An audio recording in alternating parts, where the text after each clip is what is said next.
안녕하세요. 오늘도 사연살롱을 찾아주셔서 감사합니다. 저는 딸과 아들 이란성 쌍둥이를 키우고 있는 30대 후반 기혼 여성입니다. 남편과는 현재 9년차 부부로 싸울 때는 왼수 같아도 결정적일 때는 내 편인 터라 지금까지는 그럭저럭 잘 지내고 있는 편이에요. 저희 남편으로 말할 것 같으면 그래도 다른 사연 속 나쁜 남편처럼 똥인지 된장인지 구별 못하는 그런 인간은 아닌데, 만약 저희 남편도 자기 식구만 챙기고 저를 뒷전으로 했다면 저도 여기에 이혼 사연을 쓰고 있을지도 모르겠어요. 왜냐하면 저희 시부모님도 그렇고 저보다 3살 아래인 신우도 문제가 참 많은 사람이거든요. 특히 신우는 일찍이 그 집구석에 애물단지로 문제가 가장 많은데, 막내라 그런 건지 아니면 기다리던 딸이라 그런 건지 시부모님은 신우일이라면 거절할 줄을 모르셨어요. 그러면서 아들인 남편한테는 어릴 때부터 장남이고 또 아들은 강하게 키워야 한다며 무척이나 엄한 잣대를 들이댔다고 했는데, 참 희한하게도 그 엄한 잣대는 딸한테는 차마 적용할 수는 없었나 보더라고요. 딸은 그저 어화동동 우리 공주 하며 떠받들기만 하신 모양이었는데요. 참고로 저희 남편과 신우는 7살 차이가 납니다. 둘이 나이 차이가 제법 나는 데는 나름의 이유도 있었다는데, 제가 듣기로 첫째인 남편은 쉽게 임신하고 출산한 반면 신우는 갖기까지 두 분이 고생을 참 많이 하셨다고 했어요. 중간에 무려 3번의 유산을 경험하고 겨우 얻은 딸이 신우였는데, 그래서 너나 할 것 없이 두 분은 신우를 손에 쥐면 꺼질까 불면 날아갈까 오기야 금이야 하며 키우셨죠. 그리고 그 결과는 처참했는데, 그렇게 귀하게 자란 신우는 누가 봐도 싸가지가 없고 예의와 매너 같은 건 안중에도 없는 천하의 날라리로 컸어요. 게다가 무슨 도둑놈 심보인지 자기는 힘들게 노력하는 건 질색이고 남들 갖고 있는 건 전부 가져야 직성이 풀렸는데, 그래서 시부모님은 늘 경제적으로 힘드셨죠. 시아버님은 버스 운전기사셨고 시어머니는 전업주부로 집에서는 가끔 부업과 동네에서 아르바이트 같은 소일거리를 하셨는데, 그렇다 보니 시댁이 경제적으로 아주 풍족한 건 아니었거든요.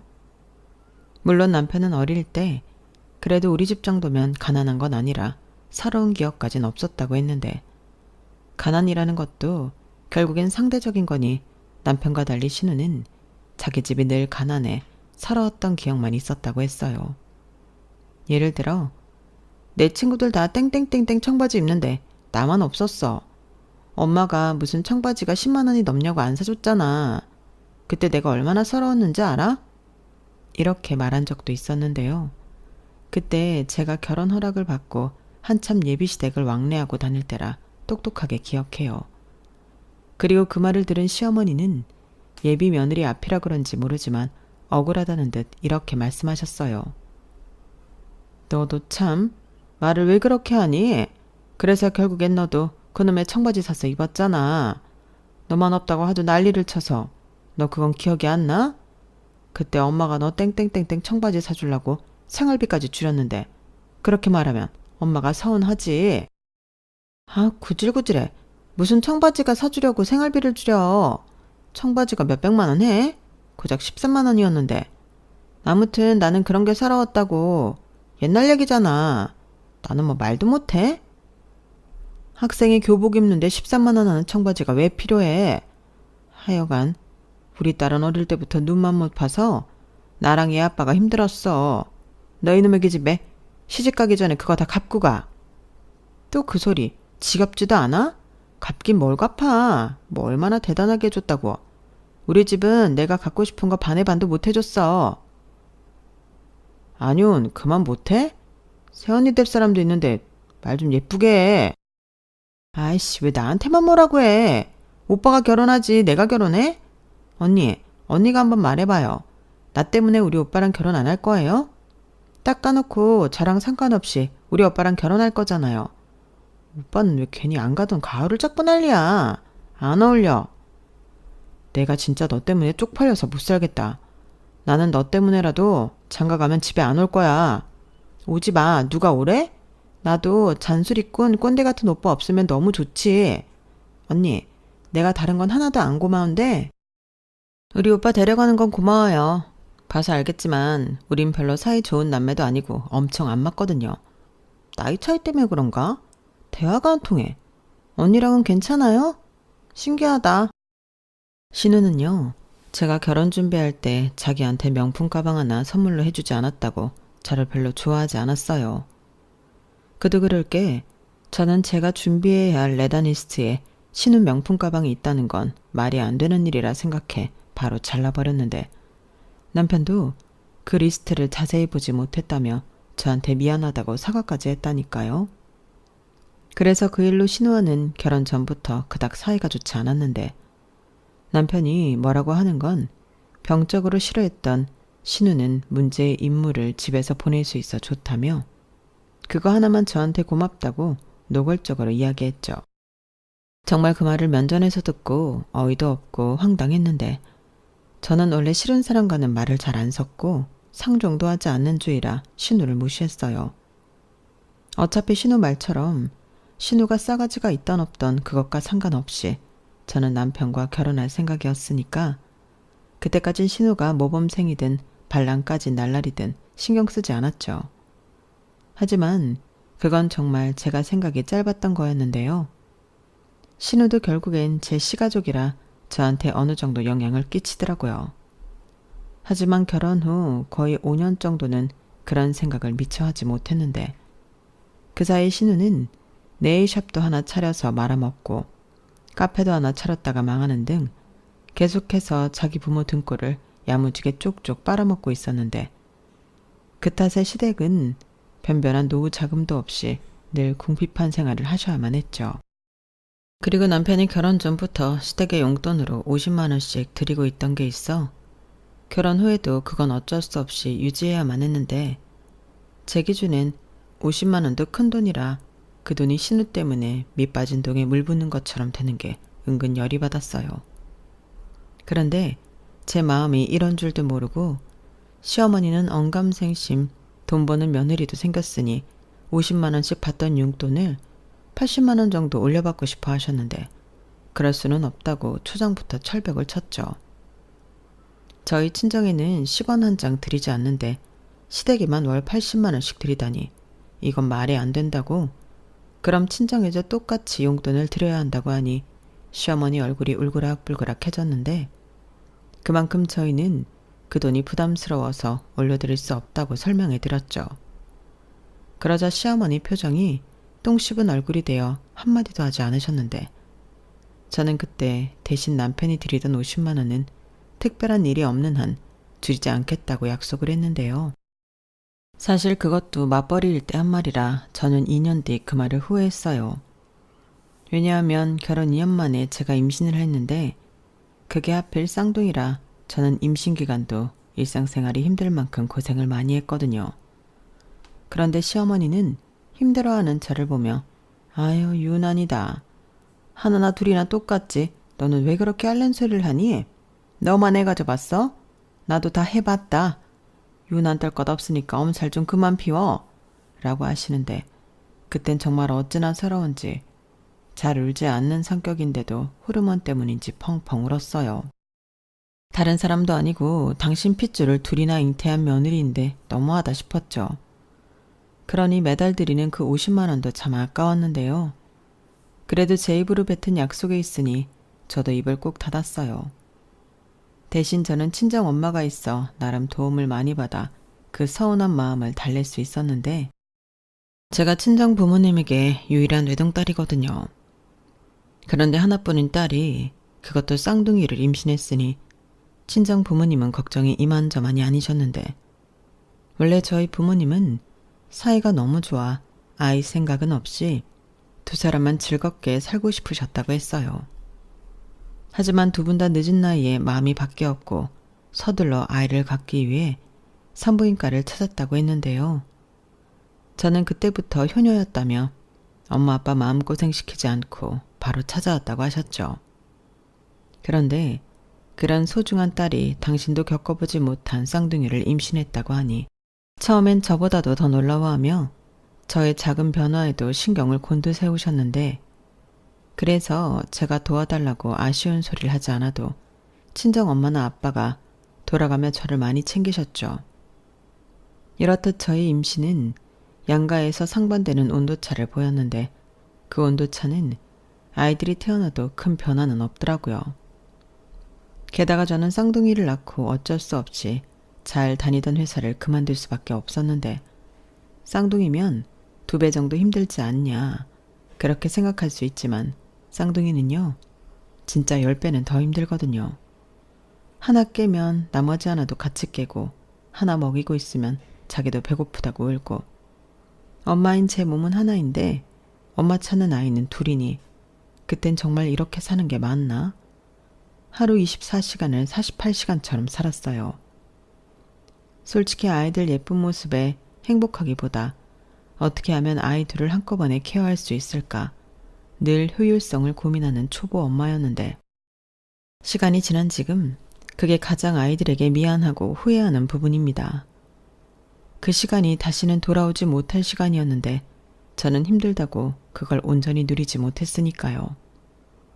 그리고 서운하다면 서운한 일이, 시댁은 정말이지 제가 쌍둥이 키울 때 도움이라고는 전혀 줄 생각이 없으셨는데, 당신 말로는 시댁에 부르지 않은 것이 저를 도와준 거라고 하셨어요.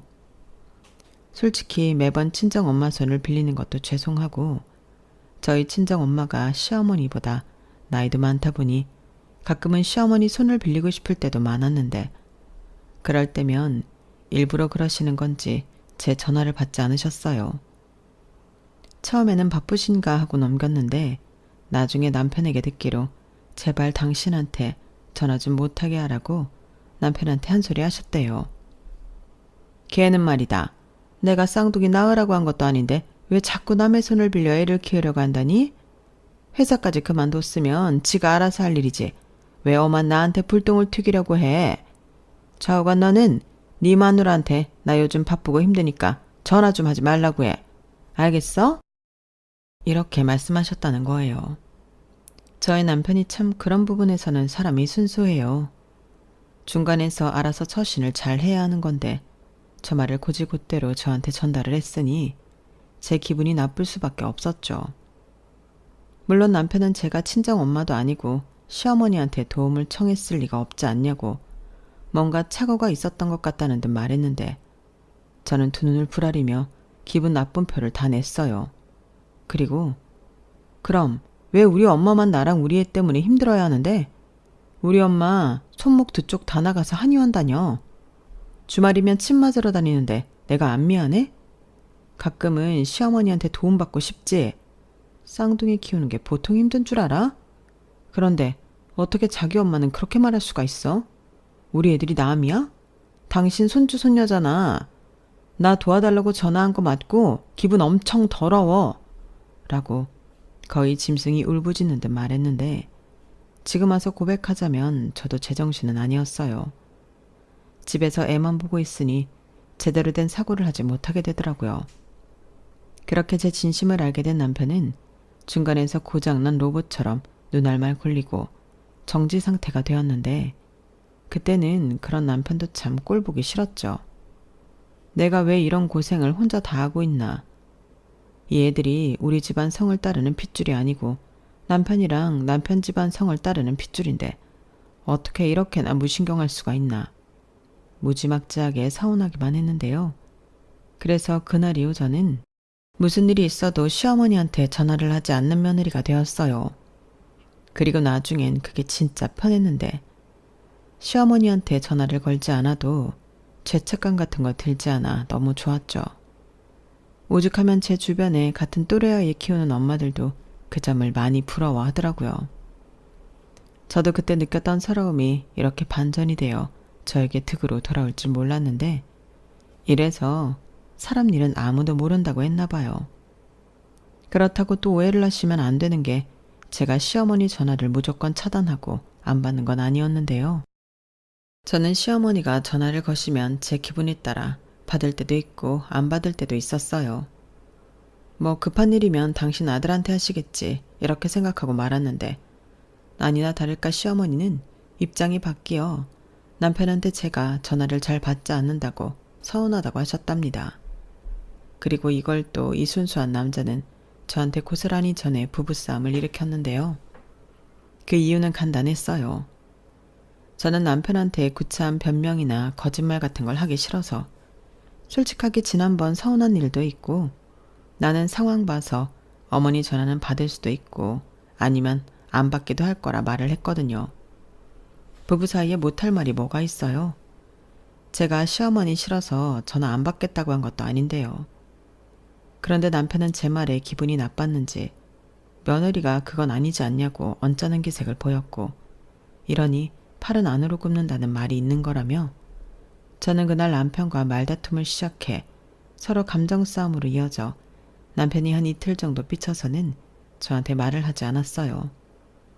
그래서 저도 그냥 남편을 무시하고 밥도 주지 않았는데 남편이 저더러 치사하다 하는 거 있죠. 저는요, 마누라 때문에 삐쳤는데 마누라가 차린 밥을 먹겠나 싶어 순수하게 밥을 안 한 것뿐이었는데 남편은 입이 대빨 나왔어요.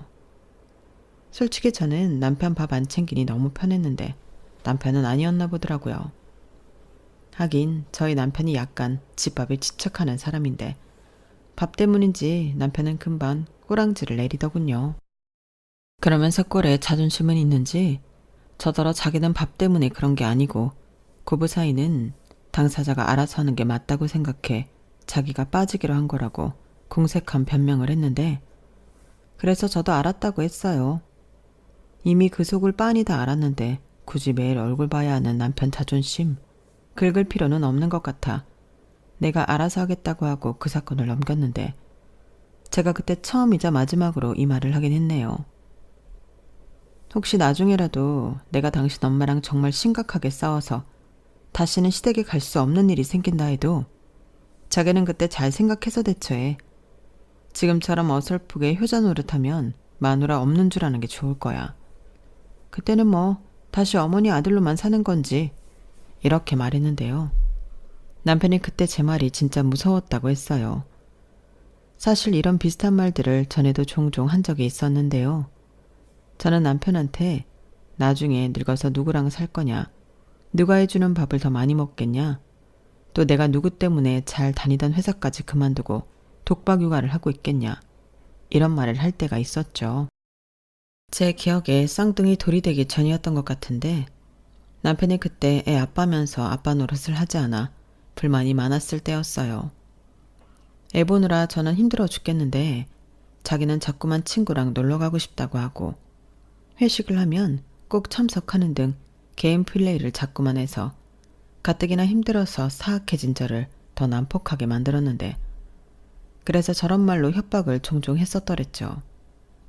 그런데 저 말이 생각해보니 고부 갈등에도 해당되는 말이었고 저는 저 말을 끝으로 남편에게 2번의 기회는 없다고 못을 박았는데 그게 꽤나 효과가 있었어요.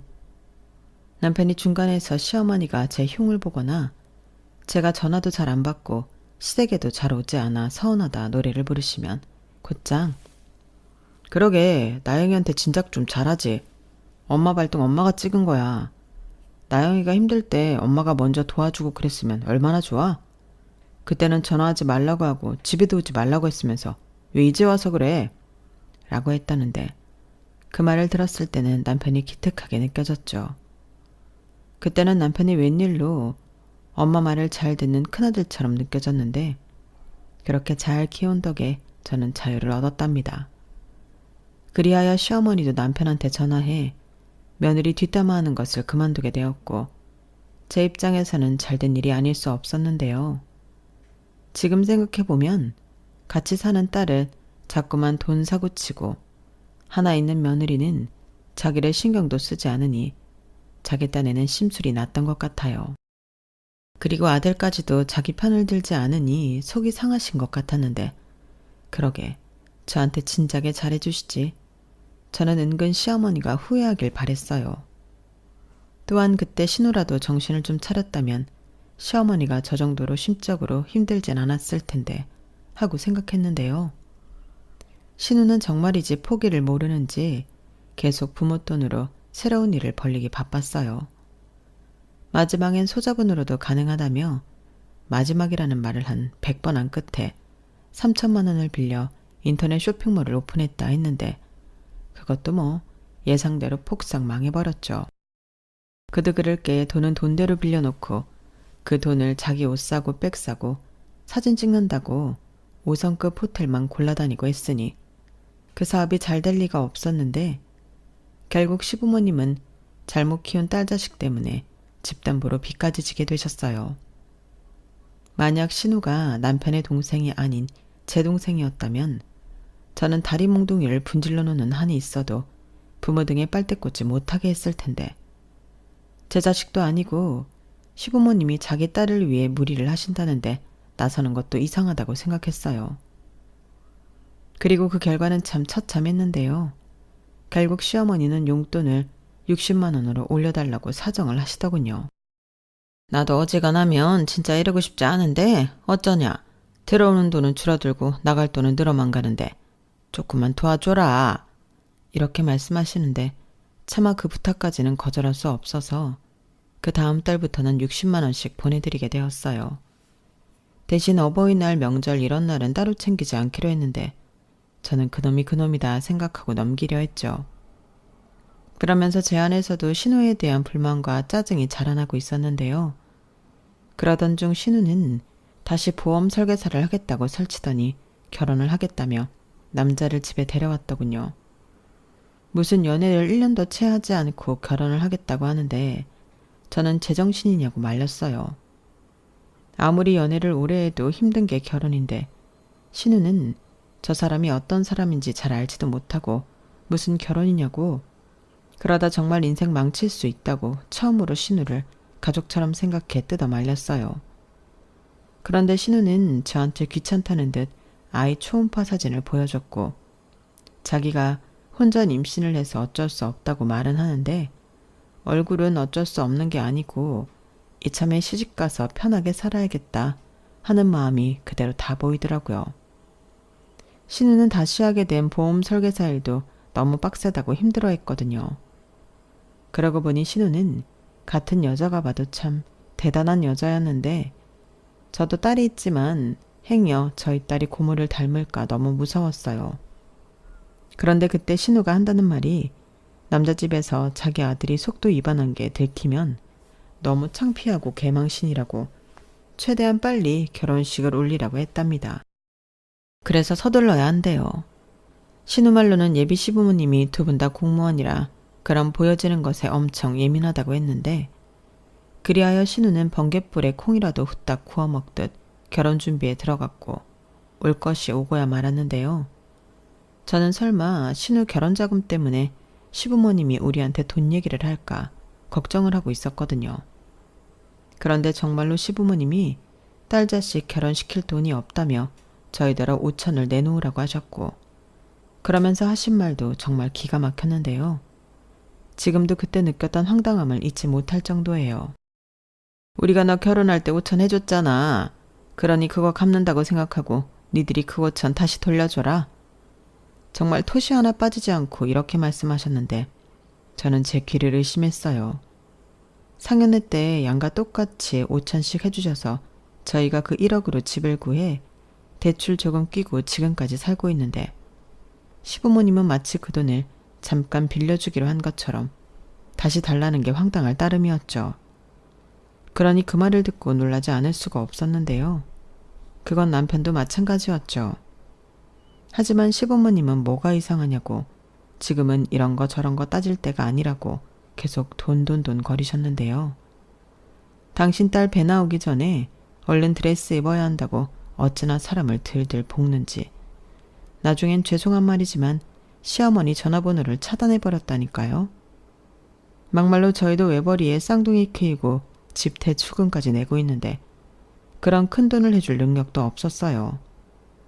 누군가는 5억도 아니고 5천만 원인데 동생 결혼자금으로 못 해주냐 라고 하실 수도 있겠지만 저희한테 5천은 체감상 5억 이상의 금액이었거든요.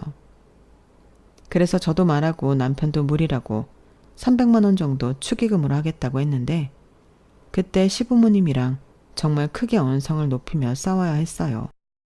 다시는 보내 안 보내, 나중에 당신 죽어도 장례식에 오지 말라는 등 심한 말씀도 하셨는데 아무리 그래도 안 되는 건 안 되는 거라 저희도 물러서지 않았죠. 막말로 제 자식 결혼시키는 것도 아니고 신우 결혼시키는데 저희 집 기둥을 뽑을 수는 없는 노릇이잖아요. 그리하여 그때는 시부모님에게 제인이 되어 자유를 얻었는데요. 마음은 좀 찝찝했어도 시댁에 대한 의무들이 모두 사라져 좋은 점도 많았어요. 그리고 그 부분은 시부모님, 특히 시어머니한테는 약이 오르는 부분이었을 텐데 2달을 채우지 못하고 시어머니가 먼저 전화를 하셨더라고요. 어디에서 나왔는지 모르지만 신우 결혼 자금은 해결했다며 같이 신우 결혼 준비를 하자고 먼저 손을 내미셨는데 저도 그때는 모른 척 넘어갔죠. 어른이 먼저 체면까지 굽어가며 다가오시는데 아랫사람이 며느리가 그 정도는 받아들여야 하잖아요. 그래서 신우는 남들 못지않게까진 아니더라도 남들이 하는 수준 정도는 준비해서 거의 3달 만에 결혼식을 올렸는데요. 개인적으로 과정은 좀 얼렁뚱땅이긴 했지만 신우 입장에서는 땡 잡았다고 생각했어요.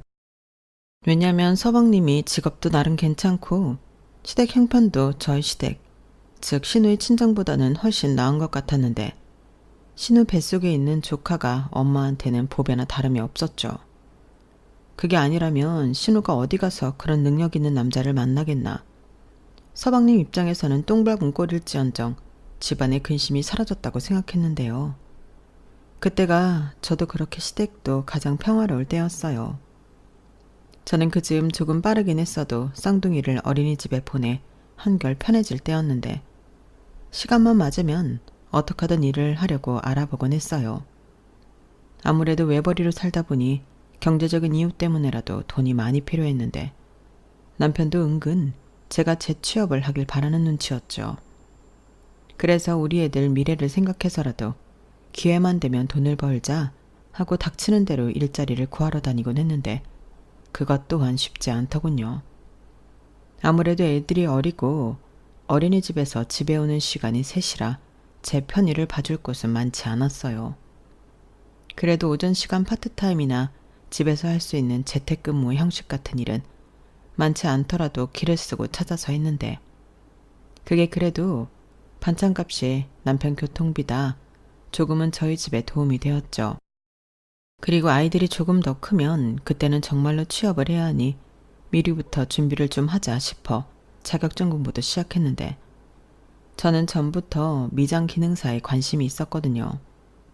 일단 여자도 할 수 있는 일이고 돈도 제법 버는데 언젠가는 내 집을 내가 직접 짓고 싶다는 꿈이 있어 미장 일을 할 수 있으면 좋겠다는 생각이 있었어요. 지금도 저렴한 폐가 같은 게 있다면 사서 직접 고치고 나중에 노후를 남편과 그곳에서 보내면 어떨까 하는 꿈이 있는데 아직은 저희 쌍둥이가 어리니 더 두고 봐야 할 일이죠. 아무튼 그런저런 생각이 있다 보니 저는 나름 시간을 쪼개 열심히 살았는데 신우가 아이를 출산하고 일이 터지기 시작했어요. 신우가 자기 애지만 애 보는 게 너무 힘들다고 하루가 다르게 전화 시어머니에게 연락해 징징거렸거든요. 뭐 자기 딴에는 좀 도와달라고 전화하는 것 같았는데 솔직히 저는 독박 육아했는데 도와주고 싶지 않았죠. 그래서 나는 지금 자격증 공부하느라 어렵다. 친정엄마나 시어머니 찬스 써라 라고 했는데 시어머니는 어려워서 말도 꺼내기 힘들고 친정엄마, 즉 제 시어머니는 하루하고 나가 떨어졌다며 어려움을 호소했는데 저는 미안하다고 말을 싹둑 잘라먹었어요. 그 탓에 신우가 또 저에 대한 불만이 넘쳐났는데 어쩔 수 없죠. 지는 뭐 제가 쌍둥이 키우느라 힘들 때 고문 노릇한 적 있나요? 그래서 욕먹을 각오나 하고 나 몰라라 했는데 그러기를 몇 달 후 시아버님 생신 때문에 온 가족이 다 모이는 날이 있었어요. 그때 몰라보게 안색이 좋지 않은 신우를 보게 되었는데 신우는 딸이 아닌 아들이라 더 힘들다고 했어요. 그리고 시조카로 말할 것 같으면 누굴 닮았는지 태어날 때부터 4kg가 훌쩍 넘어 신생아실에서도 가장 돋보이던 우량아였는데 먹성도 좋고 또 고집도 세서 신우를 힘들게 하나 보더군요. 그러니 일은 그만뒀지만 개인적인 시간은 고사하고 기본적인 생활도 어려운 모양이었는데요. 시조카는 한시라도 바닥에 내려놓으면 자지러지게 뒤로 넘어간다 했어요. 그리고 그날 실제로 보니 아무리 사람이 많아도 시조카는 낯을 심하게 가려 자기 엄마만 찾았는데 신우가 화장실이라도 갈라치면 무슨 큰일이라도 나는 듯 엄마 엄마 하며 제대로 발음도 못하면서 그렇게 신우만 찾았더랬죠. 그러니 그런 막내딸을 보며 시어머니는 가슴이 찢어지는 듯 사위에 대한 서운함을 표현하셨는데요. 그러자 신우는 그날 돌아가서 부부싸움을 대판했나 보더군요. 그리고는 자기 엄마한테 전화해서 왜 자기 남편 불편하게 했냐고 버럭버럭 한 모양이었는데 시어머니가 저를 찾아와 가슴을 치며 저한테 말했어요. 그 모습을 보니 시어머니가 조금 불쌍해 보이긴 했는데 그래도 그때는 너무 힘드니까 아마 제정신이 아닐 거라고. 처음으로 신우 편을 들어봤는데요. 시어머니는 그런 제 말이 좋았는지 웬일로 저한테 사과를 하시기도 하더군요.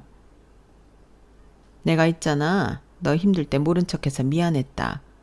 너는 그래도 친정엄마가 있으니까 나까지 보태지 않아도 될 거라고 생각했는데 내 딸 힘들 거 보니 그래도 내가 너한테 너무했다 싶네. 미안했다. 지금이라도 애들 맡기고 싶으면 얘기해. 내가 봐줄 테니까. 라고 하셨는데 기분이 살짝 이상했어요. 이렇게 사과받을 줄 몰랐는데 제가 신우 덕을 보게 될 줄은 더 꿈에도 몰랐죠. 하지만 그런 고마운 마음도 그리 오래가지 못했는데요. 자기 엄마한테 제 얘기를 전해들은 신우는 저한테 자기를 대변해줘서 고마웠다고 전화하며 전에는 하지도 않던 알랑방귀를 뀌었는데 신우 속도 뭐 새까맸어요. 저한테 어떻게든 도움을 받고 싶었던 거죠. 그래서 저는 그럼 돌은 되지 않았어도 어린이집 영화반이라도 넣는 게 어떻겠냐고 얘기했는데요. 신우가 하는 말이 그건 자기 남편이랑 시어머니가 절대 안 된다고 무슨 일이 있어도 새 돌까지는 신우 보고 애를 키우라고 했답니다. 애는 엄마가 봐야 한다고 세상이 흉흉하니까 유치원 가기 전까지 가정부육을 하라고 했대요. 그럼 도와라도 줘야 할 텐데 신우의 남편도 시어머니도 그럴 마음은 없어 보였는데 신우는 아쉬운 대로 자기 엄마한테만 도와달라고 징징거리는 것 같더라고요. 그래서 저는 그럴 바에는 그럼 하루에 몇 시간이라도 시터를 쓰라고 나름 신경 써서 조언을 했는데 제 친구들도 하루에 4-5시간 시터를 쓰면서 힘든 시간을 넘긴 케이스도 있었거든요. 그리고 시터는 어차피 집으로 오는 거라 신우의 시댁에서 뭐라고 하지도 않을 것 같았는데요. 그렇게 시터랑 같이 애를 보면 신우도 숨 돌릴 시간이 있을 테니 지금보다는 낫지 않겠냐고 생각했죠. 하지만 신우는 한숨을 푹푹 쉬며 언니, 저도 그 생각 안 해본 거 아닌데요. 시터 월급이 얼만 줄 알아요? 200만 원이 넘어요. 아니 무슨 회사원이라니까? 그런 돈을 어떻게 쓰냐고요? 라고 저한테 짜증을 냈는데요. 저라고 시터 월급이 그 정도라는 걸 몰랐겠어요? 저 역시 쌍둥이라 시터를 써볼까 하고 알아본 적이 있었는데 나라에서 지원해주는 것도 있고 아주 방법이 없는 건 아니었거든요. 하지만 신우는 나라에서 연결해주는 건 어쩐지 믿음이 가지 않는다며 싫다고 했어요. 그래서 저는 그럼 어쩔 수 없지 않냐고 알아서 방법을 찾아보라고 했는데 제 말에 기분이 나빴는지 신우가 삐쳐서는 전화를 끊어버리는 거 있죠. 하여간 애를 낳아도 그 싸가지 없는 성격은 여전했는데 저는 이젠 적어도 나한테 전화는 하지 않겠구나 홀가분하게 생각했죠. 막말로 신우는 남편 월급도 좀 되고 시댁도 풍족한데 어떻게든 방법을 찾을 수 있지 않을까 그런 생각을 하기도 했는데요. 그건 제 착각이었어요. 신우 시댁은 좀 사는 게 맞는 것 같긴 한데 일단 신우가 별로 마음에 들지 않아 재정적으로 도움을 줄 생각이 전혀 없었고 남편은 월급은 한 400만 원 정도 받는 것 같은데 결혼 전부터 주식이다 코인이다 해 개인적으로 진빚까지 있어 300만 원 정도는 빚 갚는 데 쓰는 것 같았어요. 그러니 100만 원 가지고 생활을 해야 했는데 집에는 30만 원 정도밖에 주지 않은 것 같더라고요. 육아수당 나오니 그걸로 생활하라는 건데 돈이 더 필요하면 알아서 돈을 빌려 쓰라고 했답니다. 진짜 쓰레기 아닌가요? 이래서 사람은 겉모습만 보고 판단하면 안 되는데 신우는 아마도 서방님의 멀쩡한 겉모습만 보고 낚시질을 한 게 틀림없어 보였어요. 그리고 뒷단에는 머리를 굴릴 게 있긴 했는지 며칠 뒤 시어머니가 할 말이 있다며 저더러 애들이 어린이집에 가 있을 때 잠깐 오라고 하셨는데 그때 기분이 참 쎄하더군요. 제가 원래 직감이 좀 좋은 편이거든요. 그래서 나름 각오를 하고 그날은 남편도 휴가를 쓸 수 있다고 해서 같이 갔는데 시어머니는 자기 아들을 보고 잠깐 놀란 듯 했지만 이내 잘 왔다고 한꺼번에 얘기하자고 자리에 앉으라 하셨어요. 그렇게 거실로 들어가니 신우가 조카를 안고 저희 부부를 반겼는데 역시는 역시였죠. 시어머니가 곧장 자기 생각이라며 얘기를 시작하셨는데 들으나 마나한 내용이었어요. 내가 곰곰이 생각을 해봤는데 우리 이참에 살림 좀 합치자. 우리 집도 팔고 니네 집도 팔고 얘네 전세 보증금도 빼서 3층짜리 빌라를 짓는 거야. 1층엔 우리가 살고 2층엔 우리 딸내가 살고 3층은 니네가 살면 어떠니? 쌍둥이 있고 우리 동기도 있으니 셋이 어울려 같이 놀면 좋잖아. 원래 애들은 애들 사이에서 크는 거다. 그러다 서로 품앗이 하듯 애도 봐주고 그럼 좋잖아. 니들도 쌍둥이 낳고 데이트다운 데이트 해본 적 없지? 우리 살림 합쳐서 같이 살면 그런 것도 돌아가면서 할 수 있어. 어때? 괜찮지 않니? 듣고 보니 괜찮은 것 같기도 하고 엄마가 웬일이야? 그런 생각도 하고 오빠도 생각도 그렇지. 나는 완전 찬성이야. 언니는 어때요? 저요? 저는 당연히 싫죠. 막말로 저런 힘든 시기도 다 지났고 뭐 한다고 멀쩡한 집을 팔아 시댁 식구들이랑 같이 살아요? 데이트다운 데이트요? 저 그런 거 안 해도 돼요. 어차피 이 주말이면 소파랑 한 몸처럼 되어 있는데 같이 나가면 싸우기만 하죠. 뭐? 그러지 말고 너도 잘 생각해봐. 어머니, 저는 몇 번을 생각해도 제 대답은 노예요.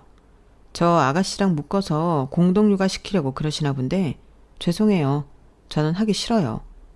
언니, 아무리 그래도 시어머니 앞에서 너무 성의 없는 거 아니에요? 생각 정도는 하고 말할 수 있잖아요. 아가씨, 이거 아가씨 생각이죠. 저 다 보여요. 그리고 몇 번을 생각해도 대답은 같은데 뭐하러 시간을 끌어요. 저도 쌍둥이 키울 때 죽을 만큼 힘들었거든요. 그래도 시간 지나면 좀 나아져요. 저 보세요. 아니 그거야 언니는 친정엄마가 많이 도와줬잖아요.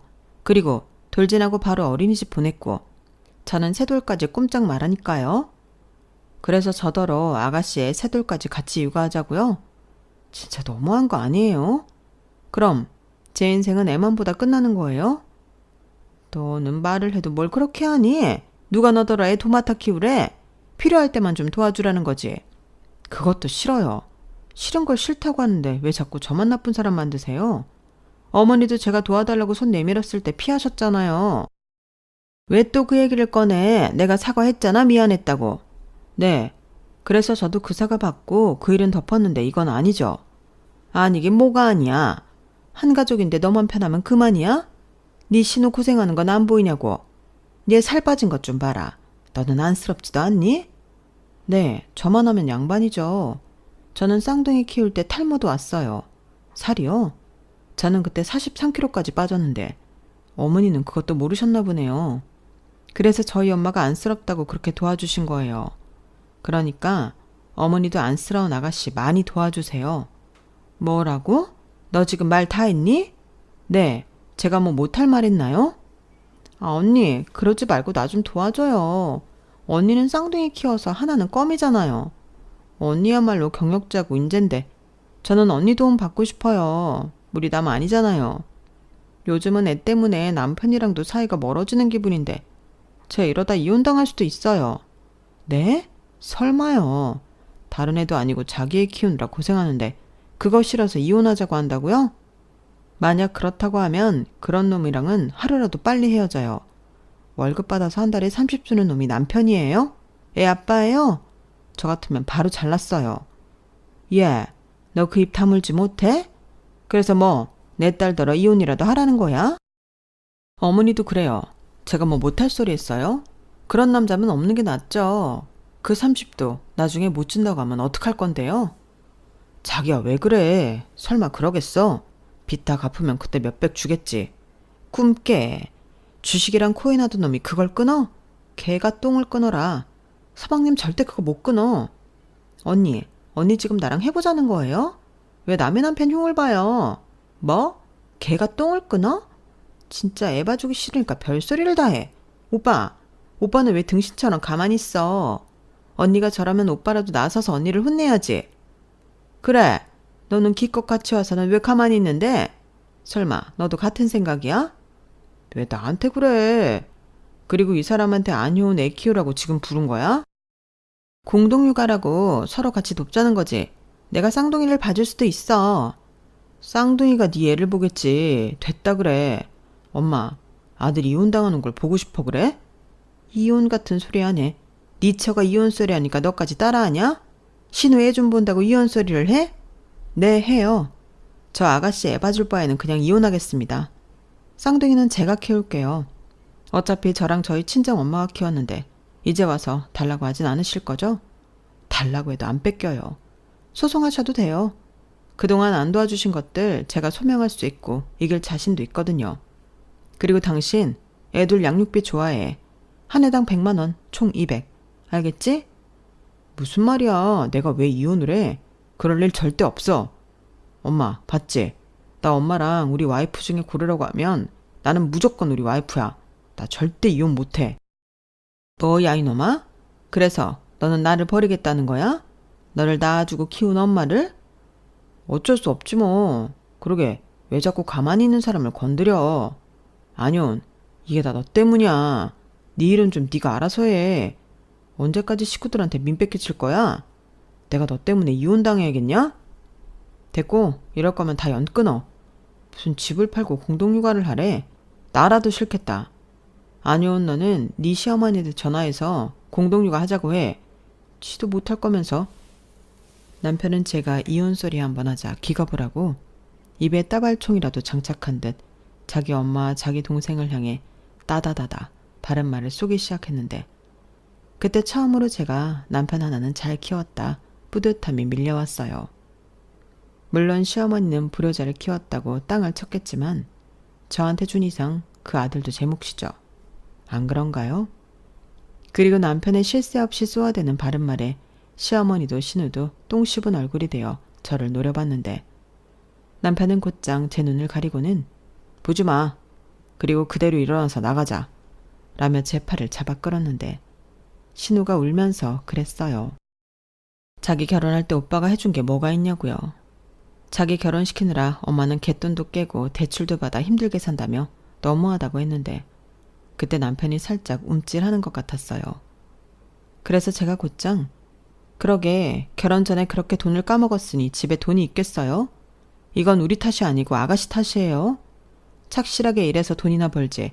아가씨가 까먹은 돈 계산은 해봤어요? 그 돈 있으면 어머니 말씀처럼 집 짓고도 남았겠네. 라고 하는데 시어머니가 가슴을 치며 아우 내 팔자야.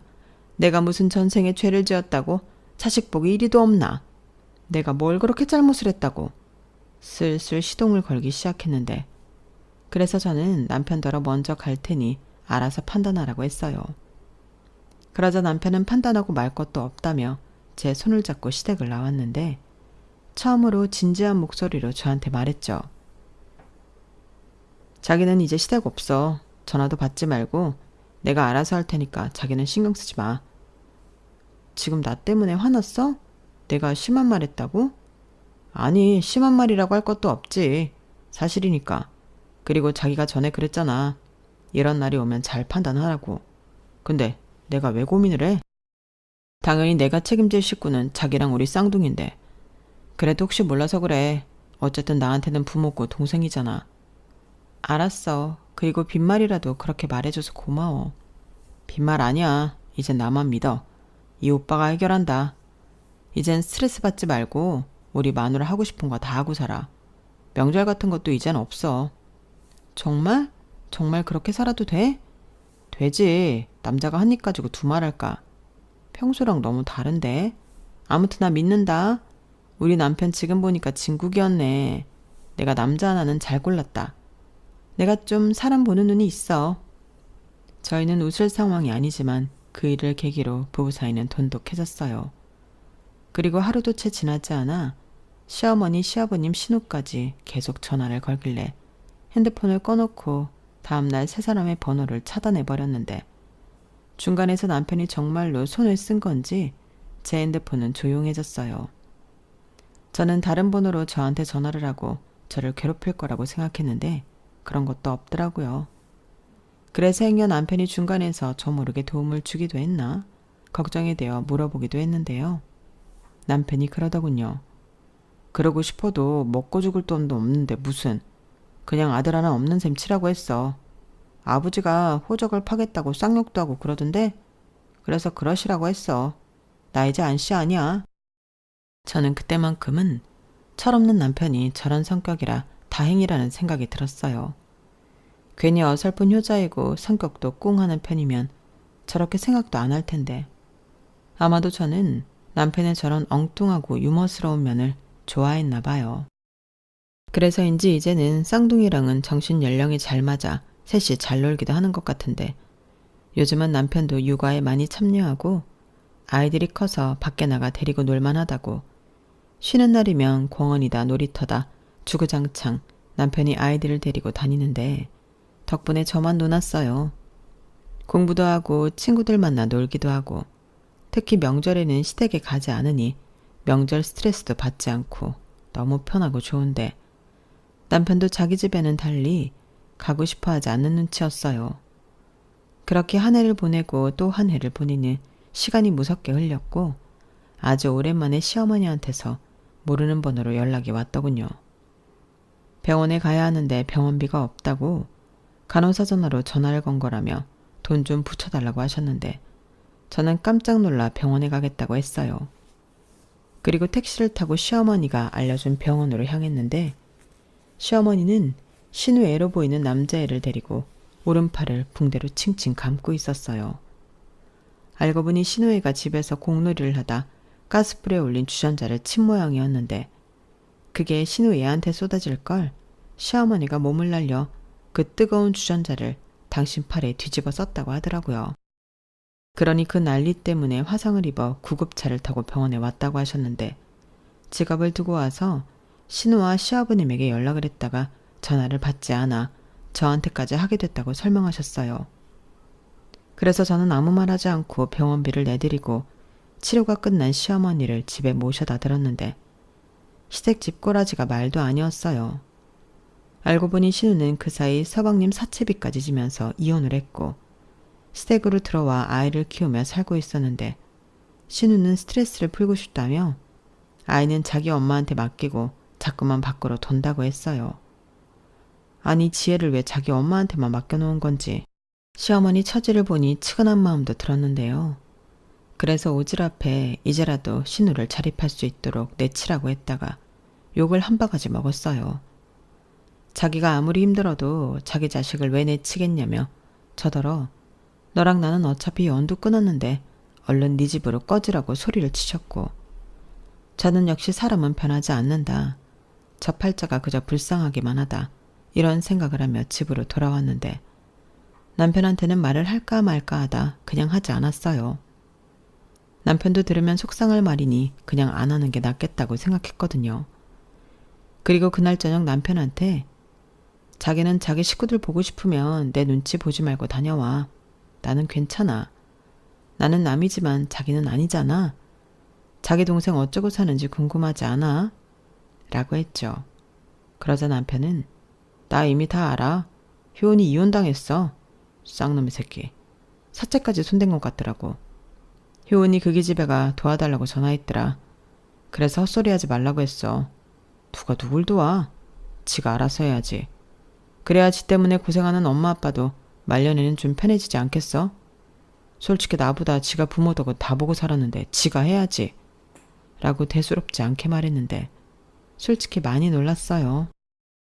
물론 저 속을 다 알 수는 없지만 그날은 남편한테 괜히 미안한 생각에 마음이 무거웠는데요. 남편은 제 마음을 다 아는 건지 괜찮다고 했어요. 오히려 자기 옆에 제가 있어 다행이라고 무슨 일이 있어도 우리는 서로 아끼고 사랑하자 하는데 저는 그런 남편의 손을 꼭 잡았답니다. 제가 할 수 있는 게 그것밖엔 없더라고요. 그리고 미우나 고우나 내 남편 평생 아끼고 위하며 살겠다고 그 꼭 잡은 손으로 약속했는데 언젠가는 아이들이 다 크고 떠나도 제 옆에 있어줄 이 멋진 남편을 위해 제가 더 잘해야겠다는 다짐을 오늘도 해봅니다. 저는 바라던 미장 기능사 자격증을 따서 현재 일을 하고 있어요. 이 일이 좋은 게 일당도 많이 주고 팀으로 하다 보니 재미도 있는가 하면 제가 사정이 있어 빠지게 돼도 뭐라고 하는 사람이 없는데 아직은 제가 아이들이 어려서 제 사정을 많이 봐주시는 것 같아요. 저랑 같이 일하시는 분들이 모두 저랑 같은 귀여운 여성이거든요. 연령대도 다양해서 같이 일하면서 수다를 떨면 그렇게 재미있을 수가 없는데 저는 이게 천직인 것 같아요. 일도 너무 재미있고 돈도 벌고 언젠가는 내가 살 집을 내 손으로 꾸밀 생각을 하면 매일매일이 행복하기만 한데요. 요즘은 남편도 하는 일이 잘 되어 연봉도 많이 올랐고 집값도 지금은 아니지만 그때는 많이 올라 더 넓은 집으로 이사까지 가게 되었는데 사는 게 만만치는 않아도 즐거운 것 같아요. 저도 제 가정도 조금씩 성장하는 모습이 저에게 보람이고 행복이거든요.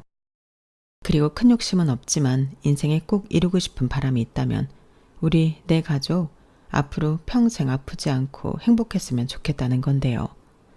꼭 좋은 대학을 나오진 않더라도 우리 아이들이 자기 꿈을 위해 열심히 살 수 있었으면 좋겠습니다. 아울러 남편과 저도 지금 마음 변하지 않고 오래오래 서로의 곁에 있어줄 수 있다면 더는 바랄 것이 없는데요. 그때 남편의 손을 잡고 다짐했듯 제가 앞으로 더 많이 사랑하고 아껴주려고요. 남편이 저를 선택했듯 저 역시 남편을 제 평생의 반려자로 선택했는데 저도 책임을 다해야죠.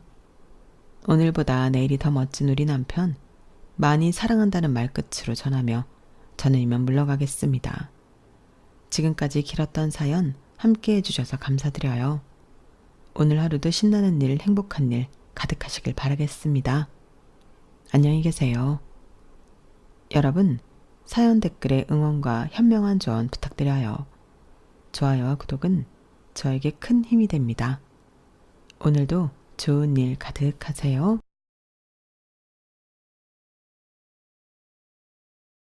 안녕하세요. 오늘도 사연 살롱을 찾아주셔서 감사합니다. 저는 얼마 전 천륜을 영원히 끊어내버린 사람이에요. 요즘 사람들과는 다르게 제가 어렸을 적만 하더라도 가족은 하늘이 정해준 인연이고 가장 최우선으로 소중하게 대해야 한다고 배우는 게 당연했어요. 그러다 보니 어떤 일이 있더라도 가족을 버린다는 건 상상도 못할 일이었죠. 세월이 지나 저도 제 인생을 살아오면서 수많은 사람들을 스쳐 지나가며 여러 인연들이 끊겼었지만 그중 하나가 가족이 될 줄은 몰랐어요. 저는 2남 1녀 3남매 중 장녀로 태어났어요. 어렸을 적 저희 집은 시골 읍내 근처에 살았었죠. 동네 자체가 시골이었지만 그 중에서도 읍내에 지내는 저희 가족은 다른 집보다 부유한 편이었어요. 저희 아버지는 그 시절에 읍내에서 전자기기 장사를 하셨죠. 서울을 왔다 갔다 하시면서 여러 기계들과 소도매 물품들을 팔았고 하나같이 값이 나가는 물건이다 보니 돈은 잘 버셨어요. 저희 부모님이 결혼하면서부터 시작했다는 아버지의 사업은 저희 3남매가 차례대로 생기는 동안 더욱 커졌답니다. 제가 10살 때 저희 아버지는 서울로 올라가야 더 큰 돈을 벌 수 있다면서 가족들을 모두 데리고 서울로 이사를 하셨어요. 와, 우리 서울로 이사 간다고? 엄마, 그럼 우리 이제 계속 서울에서 살아? 서울로 이사 가면 우리 이제 서울 사람이야? 나도? 누나도? 동호도? 그래, 우리 가족 이제 다 서울 사람이야. 아버지 사업이 계속 잘 되시면 거기서 계속 사는 거야. 너희 전부 거기서 학교도 다니고 나중에 대학도 거기서 다니는 거지? 저희는 꽤 큰 주택으로 이사를 갔는데요. 새 집에 설레어 하던 것도 잠시 저는 다니던 시골 학교보다 3배는 큰 것 같은 학교에 다니게 되며 처음엔 기가 죽기도 했어요. 그건 제 동생들도 마찬가지였고 저희 엄마도 마찬가지셨습니다. 엄마는 늘 저녁마다 저희 삼남매 손에 나물무침이나 파전 같은 반찬을 쥐어주며 옆집 앞집에 가져다 주라고 하실 정도로 이웃들과 잘 지내보려고 하셨어요. 처음엔 저희 가족 모두 서울 깍쟁이들과 어울리는데 애를 먹었지만 점차 한두 명씩 새 친구가 생기면서 서울살이에 적응을 해나갈 수 있었답니다. 하지만 서울에 온 지 불과 2년 만에 아버지가 하던 사업은 망하고 말았어요. 회사 사무실에는 온통 빨갛딱지가 붙었고 저희 집은 빚더미를 안게 되었죠. 다행히 살던 집을 가압류 당하지 않고 제때 팔 수 있었기에 5 식구가 길바닥에 나앉는 건 면할 수 있었어요. 저희 집은 어느 노부부가 사갔죠. 원래는 큰 주택에 살며 지하방에 세를 주고 살던 저희 가족이었지만 그 이후론 저희가 그 새방으로 들어가 살게 되었답니다. 다행히 새로운 집 주인들이 묻어난 성격이셨기에 저희는 오랫동안 그 새방에서 지낼 수 있었죠. 저희 가족의 형편이 한순간에 미끄러졌어도 아버지는 여전했어요. 여전하다는 말은 그전과 한치 다름없이 늘 나갔다 하면 술을 마시고 술집 여자와 새벽까지 놀다가 들어왔다는 뜻이랍니다. 저희 엄마는 그런 아버지 때문에 늘 고생이 이만저만이 아니셨죠. 아버지 사업이라도 잘 될 때는 마음고생만 하셨는데 아버지가 사업을 망치고 나서는 몸까지 고생을 하게 된 거였죠. 저희 엄마 얼굴엔 아버지가 만든 깊은 주름과 그늘이 날마다 더해졌어요. 아버지는 사업이 망가진 이후로 가족들에겐 가타부타 말도 없이 집에도 잘 들어오시지 않았어요. 어쩌다 들어오면 독한 술 냄새와 화장품 냄새만 풍기며 잠만 주무셨죠. 어디선 멀에서 벌어온 것인지 하얀 돈봉투를 엄마 앞에 아무렇게나 내던지고서요. 그 돈은 50만 원 혹은 70만 원, 어쩌다가는 30만 원이기도 했어요. 그 돈으로는 저희 삼남매를 먹이긴커녕 쇳돈도 낼 수가 없었습니다. 엄마는 길게 고민도 않고 무작정 근처 장에 나가 조그만 리어카에서 전을 붙여 팔기 시작하셨어요. 나중에 알고 보니 그 리어카는 집주인 아줌마한테 빌린 돈으로 마련한 거였다고 해요. 엄마는 쇳돈을 내고 자식들을 키우기 위해 같은 자리에서 눈이 오나 비가 오나 날이 추우나 더우나 꼼짝 않고 전을 붙이셨어요. 엄마는 원래도 요리를 잘 하셨지만 그 중에서도 전 요리를 기가 막히게 잘 하셨거든요. 엄마는 장사를 시작하신 지 몇 주 지나지 않아 단골이 생기기 시작했고 길바닥에서 무작정 전을 붙이기 시작한 지 4년 만에 시장 안에 있는 작은 가게를 얻어 들어갈 수 있었어요. 1층과 반지하, 그 중간 어딘가에 속한 엄마의 전집을 우리 삼남매는 학교를 마치고 오면 누가 먼저랄 것도 없이 와서 쓸고 닦고 꾸며주었죠. 그렇게 작지만 깨끗하고 아늑한 저희 엄마의 전집이 오픈할 수 있었어요. 그리고 엄마는 가게를 오픈하자마자 저희 삼남매를 쫓아내셨습니다. 너 이제 여기 그만 와. 자꾸 다니지 말고 학교 끝나면 집에 가서 얼른 숙제해. 그럼 엄마 계산은 누가 하고 음식은 누가 갖다 줘? 우리가 할게. 그래, 누나랑 내가 할게. 됐다. 내 가게인데 내가 하면 되지. 누굴 시켜? 누가 니들 보고 장사하래? 엄마가 이걸 혼자 어떻게 다 해. 나 학교에서 쉬는 시간에 숙제 이미 다 하고 왔어. 숙제만 다 하면 다야. 배운 거 복습하고 다음에 배울 거 예습해야지. 엄마 도울 정성으로 가서 얼른 공부들 해. 그게 우리 집안이 사는 길이야. 알았어? 나 저번 시험도 100점 맞았는데. 그럼 다음 시험도 100점 맞아야지. 옛말에 맹모 삼천지교라고 학생이 이런 데 오는 거 아니야. 가서 공부하고 나중에 돈 많이 벌면 그때 엄마 도와주던가 해. 응? 엄마는 저희를 다시 집으로 돌려보냈고 저희는 엄마 말씀대로 각자 열심히 공부를 했어요.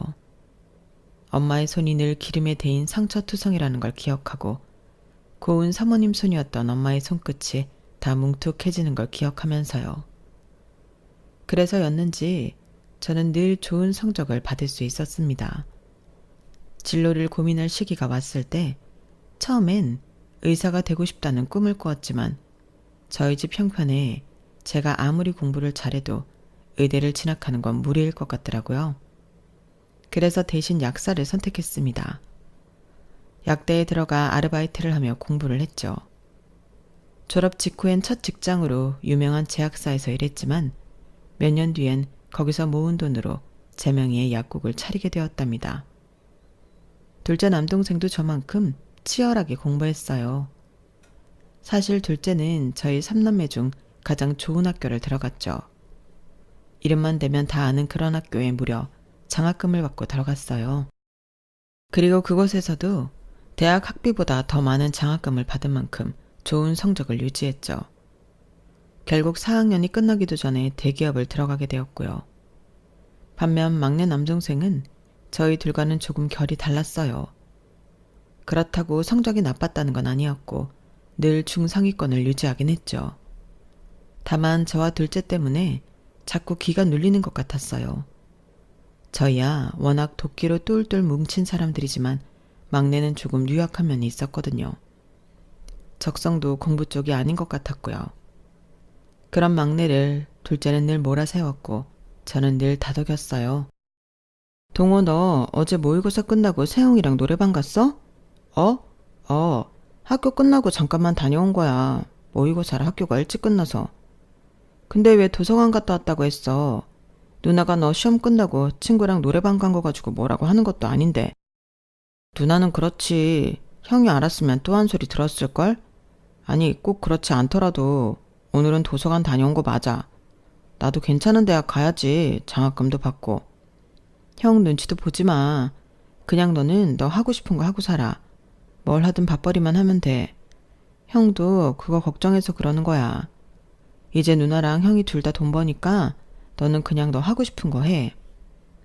말은 그렇게 했지만 저는 사실 둘째가 막내가 아버지를 닮을까봐 두려운 마음에 잔소리를 하는 걸 알고 있었어요. 솔직히 저도 그런 걱정을 내심 품고는 있었고요. 막내는 우리 중 혼자 아버지를 판박이처럼 닮은 외모를 가졌고 또 아버지처럼 사람을 좋아하고 잘 다루는 면이 있었거든요. 게다가 TV에 나오는 가수들의 노래나 춤도 곧잘 따라하는 게 음주 가무를 좋아하는 아버지랑 겹쳐서 보였던 것도 사실입니다. 물론 막내는 어려서부터 술, 담배하는 못된 아이들과는 거리가 먼 순박한 아이였기에 저는 애써 불안한 마음을 외면하고 지냈던 거죠. 저와 둘째의 걱정과 달리 막내는 애들을 가르치는 선생님이 되겠다며 본인의 진로를 정하고는 사범대학을 들어갔어요. 3년 동안 학교를 성실히 다니던 막내는 교생 실습을 마치고 돌연 선생님을 한다고 하더군요. 본인은 바리스타가 되겠다면서요. 당시 저와 둘째는 커피 타는 일로 무슨 돈이 되게나 싶어서 막내를 며칠 동안 붙잡고 말렸는데요. 커피야 학교 선생님 하면서 틈틈이 취미로 만들면 되지. 굳이 그걸 관두고 해야 할 이유가 있어? 학교 선생님들은 방학도 있잖아. 방학 때만 만들면 되지. 누나, 그게 문제가 아니야. 그냥 나는 선생님 못할 것 같아서 그래. 교생 실습하면서 실제로 학교에 있어 보니까 확실히 알았어. 나는 그 일 못해. 야, 나는 뭐 처음부터 회사 생활 잘한 줄 아냐? 누나는 처음부터 잘했을 것 같아? 다 하다 보면 짬이 생기고 그러다 보면 느는 거지. 뭘 해보지도 않고 지레 겁부터 먹어. 몇십 명이나 되는 애들을 나 혼자 상대해야 한다고. 애들만 상대하는 거면 괜찮을지도 몰라. 선생님들끼리도 하루 종일 사람한테 치이면서 사는 거야. 나는 진짜 못 버틸 것 같아.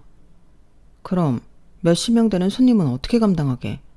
너보다 한참 어린 학생들도 감당을 못하겠다고 있으면서 성인들은 어떻게 감당하겠다는 거야? 서비스직, 영업직에서 일하면 진상들 얼마나 많이 만나는 줄 아냐? 그런데 이때 저희 엄마가 유일하게 막내 편을 들어주셨어요. 나 돌아. 얘도 다 생각이 있으니까 그런 결정을 내렸겠지. 아니, 얘가 뭘 모르니까 그러는 거지. 엄마는 동우도 자기 학비 자기가 다 벌어다 보태내다. 그러면서도 간간히 장학금도 받고 자기 몫은 다 하는 애니 놔둬라. 둘째는 엄마의 말에 아무 말도 못하고 짜증을 내며 밖으로 나가버렸어요.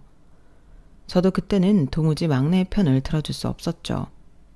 단지 엄마가 그만하라고 말리니까 그 말을 들었을 뿐이었어요. 엄마만 아니었으면 아마 몇 날 며칠이고 더 막내를 말렸겠죠. 하지만 엄마 말을 들어보니 막내가 애도 아니고 자기 의지가 확고한 성인인데 계속 떠들어 봐야 무슨 소용이 있겠나 싶더라고요. 결국 저는 막내에게 그저 열심히 잘해보라고 응원할 수밖에 없었죠. 막내는 선생님이 되지 않겠다고 했지만 그래도 대학교는 졸업까지 마쳤어요. 그리고 그 이후부터는 이런저런 일을 하며 악착같이 돈을 모으기 시작했죠. 그 무렵은 저도 둘째도 차례대로 결혼식을 올리고 막 가정을 꾸려나가기 시작했을 때라 정신이 없었어요. 각자의 위치에서 자리 잡은 저와 둘째는 남은 가족들이 편하게 지낼 수 있도록 엄마의 전집 근처에 막 재개발한 동네에 있는 20평짜리 아파트를 하나 마련해 주었습니다. 더 큰 집을 구해드리고 싶었지만 엄마가 크게 말리시기도 했고 가정을 막 꾸릴 때라 금전적 여유가 크지 않았기도 했어요. 그리고 신혼 초 몇 개월이 지나자 일도 집안일도 바빠지기 시작하면서 친정에 자주 들르지 못했던 것 같네요. 제가 어쩌다 한 번씩 친정 새 아파트에 갈 때마다 막내는 집에 없거나 아님 세상 모르고 곤히 잠들어 있었어요. 막내 방의 책상 위에는 각종 커피 원두가 담긴 병과 인테리어 자료들이 엄청나게 쌓여 있었죠.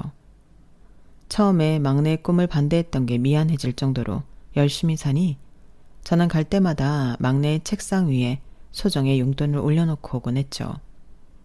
그렇게 고생하던 막내는 결국 5년 만에 정말로 자기 카페를 차리게 되었어요. 인테리어 공부도 열심히 하더니 카페를 정말 예쁘게 꾸며놓았더군요. 심플하면서도 세련되고 아늑한 공간이었고 커피도 정말 맛있게 내렸어요. 곁들인 디저트도 맛이 일품이었죠. 당시 저는 처음 보는 신기한 커피를 내놓았는데 그게 대박이 났어요. 젊은 애들이 스마트폰으로 검색을 해가면서 찾아올 정도였으니까요. 저희 때는 커피로 밥 벌어 먹고 산다는 건 상상도 못했는데 그렇게 번듯하게 잘 될 줄은 몰랐네요. 돈을 많이 벌게 된 막내는 엄마의 전집을 리모델링 해주기도 했습니다.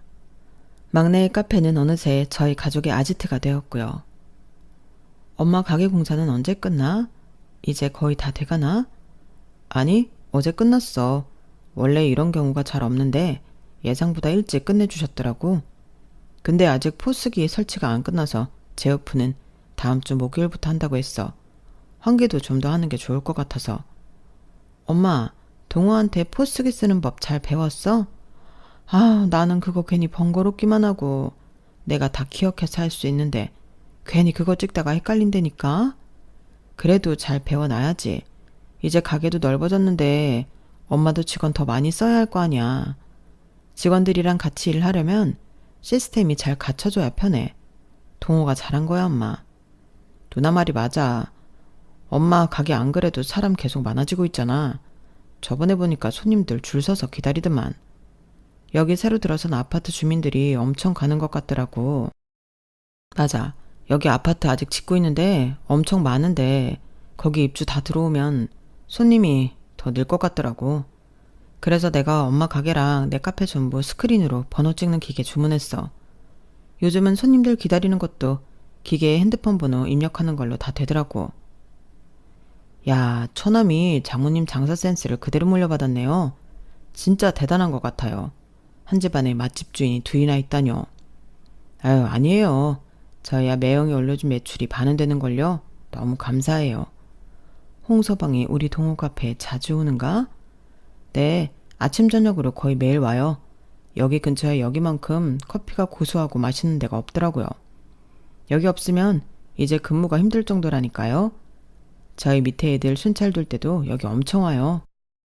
직업이 경찰인 저희 남편은 마침 그 근처에서 근무를 했기 때문에 막내 카페를 자주 가는 것 같았어요. 남편 말로는 아예 서 직원들 커피를 아침마다 12개에서 15개씩 캐리어에 담아간다고 하더군요. 그렇게 저희는 각자의 사업, 각자의 가정을 온전히 잘 꾸려나가며 화목한 나날들을 보냈답니다. 앞으로도 그간 고생하면서 노력한 결과를 누리고만 살면 될 것 같았죠. 하지만 그 모든 기간 동안 저희 네 가족이 필사적으로 외면하고 있던 불편한 진실이 있었어요. 바로 저희 아버지였죠. 아버지는 여전히 계속 저희 집에 같이 머물고 계셨거든요. 사업이 망한 지 반지하 새방에 띄엄띄엄 얼굴을 비치며 돈 봉투만 던져놓고 가던 아버지는 알고 보니 노름판에서 딴 돈들을 가져다 준 거였다고 해요. 그 과정에서 질 나쁜 양아치들과 어울리며 불법 사업까지 손을 댔다고 하더군요. 아버지는 제가 대학을 입학한과 동시에 감방에 가셨어요. 무슨 험난한 일이 있었는지 알고 싶지도 않았던 저는 저희 삼남매는 아버지가 감방에 있는 동안 단 한 번의 면회도 가지 않았습니다. 엄마만 3개월에 한 번씩 가서 얼굴도 보고 돈도 넣어주고 오셨어. 아버지는 거기서 3년 동안 살고 나오신 뒤 더 이상 그 양아치 무리들이랑 어울리진 않으시는 것 같더라고요. 하지만 허구한 날 방구석에서 TV를 보면서 이따금씩 욕을 하고 술만 마시며 세월을 죽였죠. 아무것도 안 하고 저희 가족들이 다 같이 모여 있을 때도 문을 잠그고 나오질 않으셨어요. 엄마는 그런 아버지한테 별 말하지 않으시면서 매일 일 나가기 전에 식탁 위에 10,000원 한 장만 올려놓고 나오신다고 하셨죠. 아버지는 그 돈을 받으면서도 술값을 따로 지불하기 싫다며 어느 순간부터 자꾸 엄마 가게로 가서 술을 마구잡이로 마시기 시작했어요. 그러다 술에 취하면 온갖 진상을 부렸죠. 다행인지 당시 대학교 졸업 전 취업이 확정되어 여유가 있던 둘째가 매일같이 그런 아버지를 엄마 가게에서 끌어냈습니다. 이 싸가지 없는 자식이 이거 안 놔? 이 자식이 지혜비한테? 그만 진상 피고 당장 나와요. 술병 안 내려놔요? 엄마 가게에 그만 좀 들락거리라고요. 내가 이 집안 가장이야. 내 가족 가게에서 술 좀 먹겠다는데 네가 뭔데 이래라 저래라야. 아버지가 언제 가장 노릇 똑바로 했다고 그런 소리래요. 우리는 애초에 아버지 도움까지는 바라지도 않아요. 그러니까 재 뿌리는 짓은 좀 하지 말라고요. 아버지 때문에 단골들 다 내쫓게 생겼잖아요. 아버지가 주먹을 휘둘러도 둘째한테는 상대가 되지 못했어요. 아버지는 이미 늙고 술에 잔뜩 취한 상태였고 둘째는 이제 갓 성인이 된 데다 군대까지 다녀온 상태였으니까요. 둘째는 아버지의 뒷덜미든 멱살이든 잡히는 대로 잡아 가게 밖으로 끌어내 던져버렸어요. 엄마가 전부치다 놀라 나와서 뜯어 말릴 정도로 아버지를 거칠게 다루긴 했죠.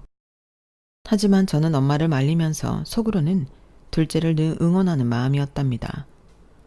아버지는 2-3달 정도 둘째와 실랑이를 벌이다가 몇 번 가게 앞에 나동그라진 뒤로는 더 이상 엄마 가게에 찾아가지 않았어요.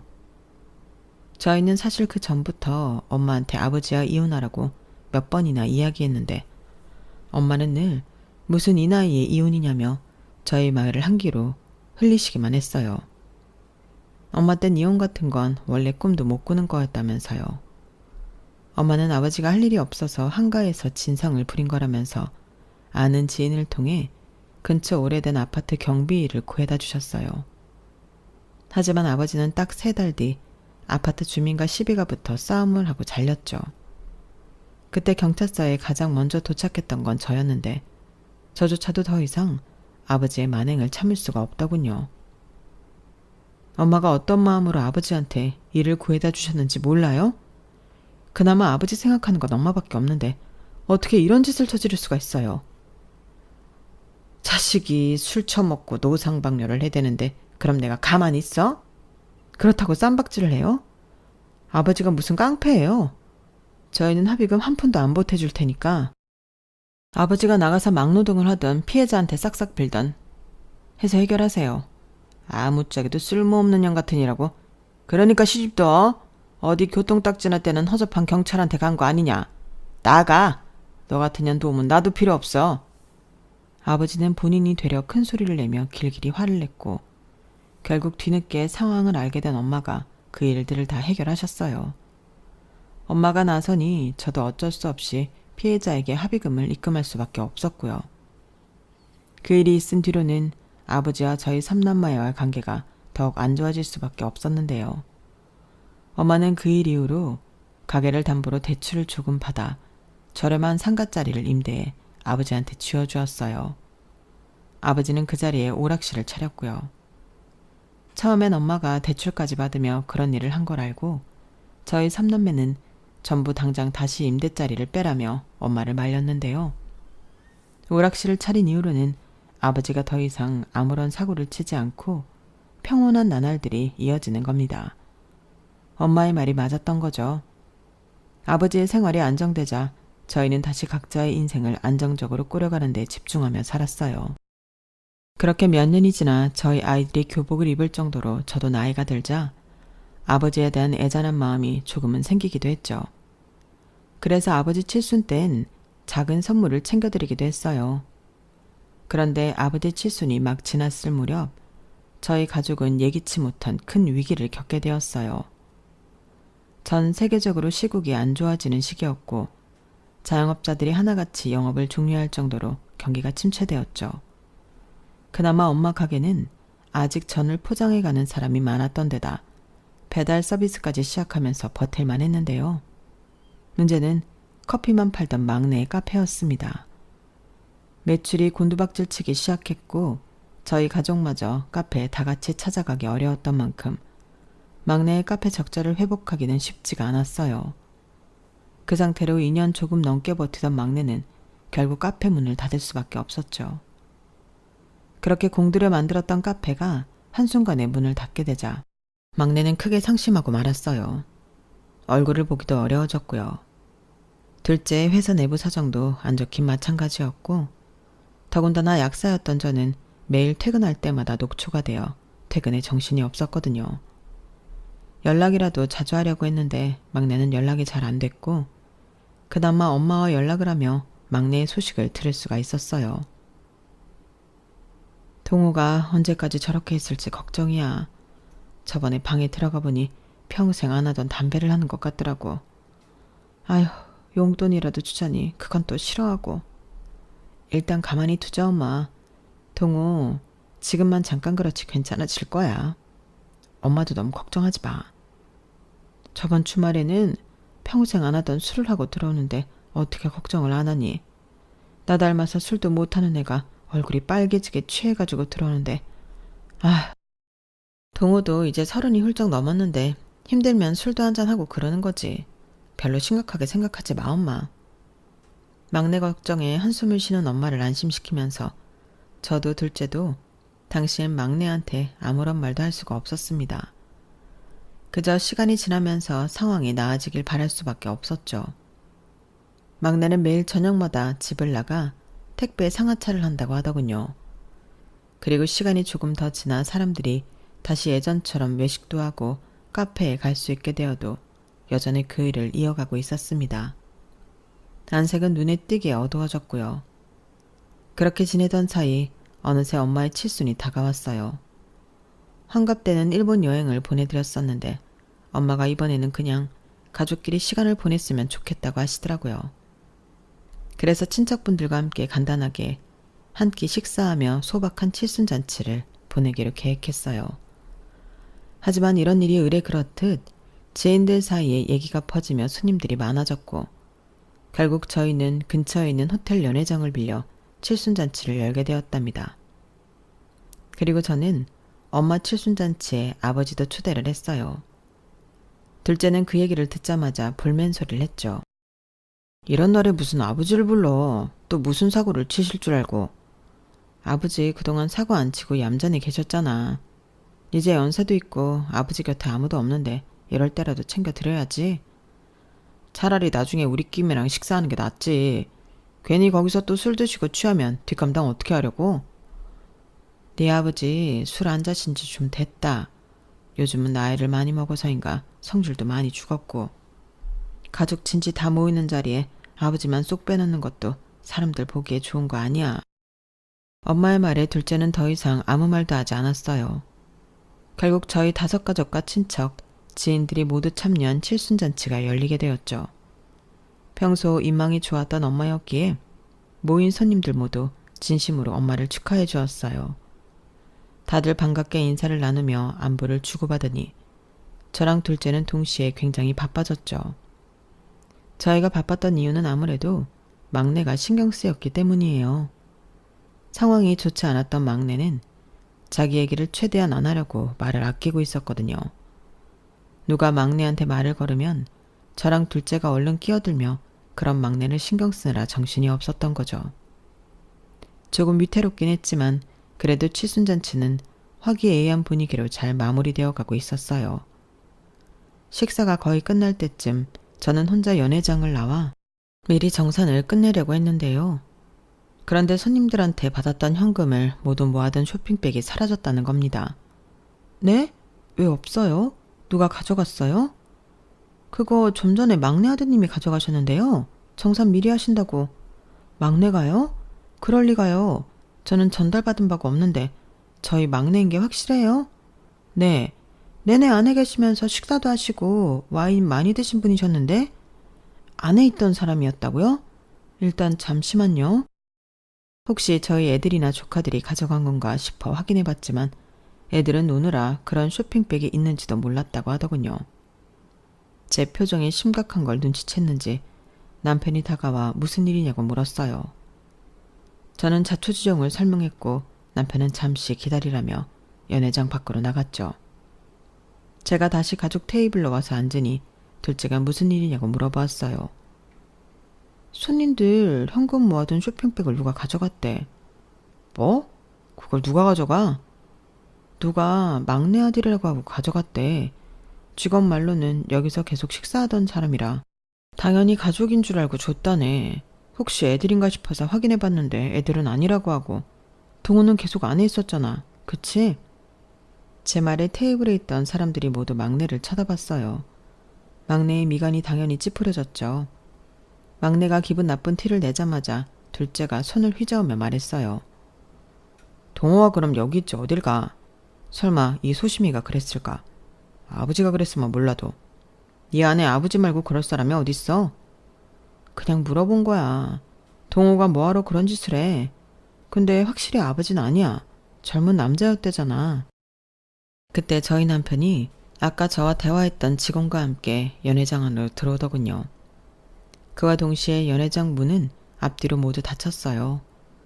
남편은 어디서 났는지 마이크를 들고선 입을 열었죠. 다들 잠시만 주목해주세요. 혹시 이만한 갈색 쇼핑백 보신 분 있나요? 쇼핑백 가져가신 분? 남편의 말에 연회장 안에 있던 손님들이 모두 웅성거리기 시작했어요. 일단 다들 자리에 앉아주시겠어요? 남편의 말에 서 있던 사람들이 다들 각자 자리를 찾아가던 그때였어요. 연회장 뒷문이 덜컹거리는 소리가 났죠. 어떤 남자가 뒷문을 열려고 했던 거였어요. 하지만 문이 잠겨있자 남자는 당황했고 순식간에 남자 직원 2명이 그 남자를 붙잡았어요. 남편은 쏜살같이 연회장을 가로질러 그 남자한테 다가갔고 손님들의 시선도 전부 남편을 따라갔죠. 그 짧은 사이 남자는 2명의 직원에게 주먹을 날리고 달아나려 했지만 순식간에 남편이 그 남자를 제압해버렸어요. 놔! 이거 안 놔? 현행 폭행범을 봤으니 못 놓습니다. 그쪽은 묵비권을 행사할 권리가 있고요. 그쪽이 하는 말은 그쪽한테 불리한 증거가 될 수 있으며 변호사를 선임한 권리가 있으세요. 알겠죠? 남편의 말이 끝남과 동시에 막내가 자리에서 벌떡 일어나더니 어디론가 후다닥 달려갔어요. 제가 반사적으로 그쪽을 보니 연회장 앞문 쪽으로 가려던 아버지를 막내가 덥석 잡더군요. 아버지, 이 와중에 어딜 가세요? 뭘 어디가? 화장실 간다. 화장실도 못 가냐? 근데 왜 이렇게 당황하세요? 뭐 찔리는 거라도 있으신 모양이에요. 막내의 말에 아버지는 아무 말도 못하고 어버버거렸고 막내는 그런 아버지를 붙잡고 남편이 있는 쪽으로 다가갔어요. 그러자 연회장 안에 있던 모든 사람들이 헉 하고 놀랐습니다. 아버지와 그 남자가 나란히 있자 2사람이 놀라울 정도로 똑같이 생긴 게 보였기 때문이었죠. 가까이 다가가 그 꼴을 본 저희 가족들은 모두 할 말을 잃고 말았네요. 굳어버린 저희 3남매 대신 남편이 그 남자에게 물었어요. 그쪽이 쇼핑백 가져갔어요? 무슨 쇼핑백? 나는 모르는 일인데? 당신 나 알아? 모르면 그게 더 문제 아닐까요? 저희 가족끼리 모여있는 자리인데요. 일단 가방 안에 있는 것부터 봅시다. 내가 왜 그래야 되는데? 당신이 무슨 경찰이라도 돼? 진짜 우리 가족 아니네. 나 경찰인 거 여기 모르는 사람이 없는데. 그러니까 방금 그쪽을 현행범으로 붙잡은 거 아닙니까? 가방 안에 또 무슨 위험한 물건이 있을지 모르니 좀 봐야겠습니다. 그 남자는 몸부림을 치며 저항했지만 지켜보던 손님들 중 몇몇 남자들이 후다닥 다가가 남편 대신 그 남자의 가방을 빼앗아 안을 살펴보았어요. 아니나 다를까 저희가 찾던 쇼핑백이 그대로 나왔죠. 그걸 본 남편은 곧바로 가서 조사를 받고 얘기했어요. 경찰서를 간다는 말에 그 남자는 더 격하게 저항했지만 이미 여러 명에게 제압을 당하고 있었기에 소용이 없었죠. 이 기가 막힌 광경에 둘째가 아버지한테 버럭 화를 냈어요. 아버지는 이 인간이랑 대체 무슨 관계예요? 둘이 뭐 똑같이 생긴 건 둘째치고 어떻게 이 인간이 잡히자마자 도망칠 생각부터 했냐고요? 도망치긴 뭘 도망쳐? 난 그냥 화장실 좀 가려고 했을 뿐이다. 왜 괜히 생사람을 잡아? 아버지가 발뺌하자 갑자기 남편에게 잡혀있던 도둑놈이 눈을 번뜩이며 입을 열었어요. 저 사람이 제 아버지예요. 저는 김춘식 씨 사생아고요. 저는 이 돈을 훔칠 생각이 없었는데 아버지가 저한테 시킨 겁니다. 그게 아니면 제가 어떻게 알고 여기 들어와서 쇼핑백 위치까지 알았겠어요. 김춘식이 저한테 시킨 거예요. 갑자기 불쌍한 척을 하는 도둑놈의 말에 연회장 안에 있던 사람들은 전부 아버지를 쳐다봤어요. 사실 거기 있는 모두가 붕어빵처럼 닮은 두 사람을 보고 당연히 눈치는 채고 있었어요. 특히 저희 가족들은 남봉꾼이었던 아버지한테 사생아가 있다는 게 놀랍지도 않았고요. 다만 그 사생아를 시켜 엄마 칠순잔치에 모인 돈을 훔치려고 했다는 게 기가 막힐 뿐이었죠. 저는 머리 끝까지 화가 나서 소리를 질렀어요. 아버지는 대체 뭐가 문제예요? 엄마가 아버지 하나 사람 만들겠다고 가게담 보러 오락실까지 차려줬는데 이딴 식으로 뒤통수를 쳐요? 사위가 버젓이 경찰인 거 알면서도 이딴 짓을 저지를 생각을 해요. 최근엔 사고 좀 안 치고 얌전해졌나 싶었더니 어떻게 이딴 짓을 저질러요? 어디서 시접다는 놈을 갖다가 경찰이라고? 네 남편이 뭐 형사라도 돼? 너 쟤 알아? 쟤를 언제부터 알았다고 제가 하는 말을 그렇게 철석같이 믿어? 나는 모르는 인간이야. 저딴 사생아 둔 적도 없다고. 버이가 없네. 매형 형사 맞거든요. 그간 가족들 돈은 다 빨아먹고 살면서 그걸 몰랐어요. 아버지만 빼고 여기 있는 사람들 매형 형사인 거 다 알아요. 그리고 누가 봐도 아버지랑 똑같이 생긴 놈이구만. 뭐가 아버지 아들이 아니에요. 난 저런 양아치 새끼를 내 아들로 둔 적이 없어. 아버지가 끝까지 부인하자 갑자기 그 도둑놈이 아버지한테 화를 내며 협박을 하더군요. 이 노친네가 노망이 났나? 말 조심하지 못해? 애초에 왜 이딴 짓을 시작했는지 잊었어? 아버지가 운영한다던 그 오락실인지 뭔지 거기서 뭘 하고 있는지 내가 형사 앞에서 떠벌려줘? 어? 금세 다시 포악해진 도둑놈의 말에 아버지는 벙어리라도 된 양 입을 꼭 다물었고 그때 마침 잠겨있던 연회장 뒷문이 열리면서 남편의 동료 3명이 들어왔어요. 남편은 동료들과 함께 두 사람을 붙들고 경찰서로 데리고 갔죠. 손님들이 웅성거리는 동안 저는 얼른 쇼핑백을 들고 정산을 마친 뒤 서둘러 손님들을 보냈어요. 엄마의 칠순잔치는 그렇게 급하게 끝이 났죠. 그 모든 난리 속에서 엄마는 의외로 덤덤한 표정으로 계셨습니다. 괜찮냐고 물어보니 고개만 살짝 끄덕일 뿐 아무 말씀도 하지 않으셨죠. 저는 일단 엄마랑 막내를 모두 저희 집으로 데려갔어요. 순간 도둑으로 몰릴 뻔한 막내도 심적으로 타격이 있을 것 같아서 두 사람만 집으로 보내기 불안했거든요.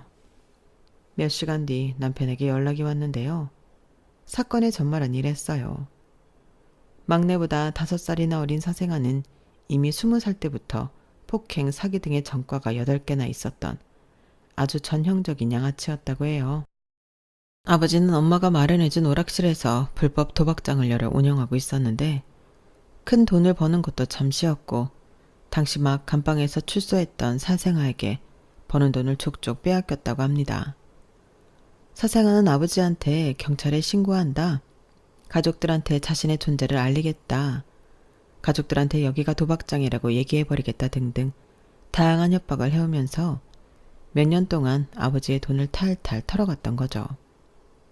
시간이 지나며 도박장에서 나오는 돈이 점점 작아지자 협박에 시달리던 아버지는 마지막으로 목돈 한번 안겨줄 테니 그거 들고 가서 그만 좀 괴롭히라며 엄마 칠순잔치에 모인 돈을 훔쳐가라고 시킨 것이었어요. 자초지종을 듣고 나니 아버지한테 학을 떼게 되더군요. 저야 이미 연애장서부터 아버지에게 오만정이 다 떨어졌지만 엄마는 어떨지 걱정이 되었어요. 저는 깊은 고민 끝에 엄마한테 사실을 이야기해 주기로 결심했습니다. 그날 저녁 애들을 다 재우고 엄마랑 막내를 안방으로 불러 조용히 이 얘기들을 전부 전달했어요. 엄마는 한동안 말이 없으셨죠. 엄마, 괜찮아. 사실 아버지가 젊었을 적에 얼마나 방탕하게 살았는지 알긴 했잖아. 나는 그렇게까지 충격도 아니던데. 그치? 우리가 아버지를 모르는 것도 아니었잖아. 저는 엄마가 혹시나 충격을 받았을까봐 일부러 아무렇지 않다는 얘기를 했는데요. 엄마는 낮은 목소리로 이렇게 이야기하셨어요. 그래, 충격받을 일도 아닌 게 맞다. 그냥 내가 너무 바보 같아서 그렇지. 그딴 인간 계속 바꿔보겠다고 미련을 못 버렸던 게 네 아버지한테서 더 이상 술 냄새가 안 나길래 정말 네 아버지가 변했다고 생각했다. 내가 바보였지, 바보였어. 무슨 소리야, 그렇게 생각하지 마. 엄마가 바보 같은 게 아니라 아버지가 그만큼 나쁜 거야. 엄마 잘못은 요만큼도 없어. 우리 중 아무도 그렇게 생각 안 해.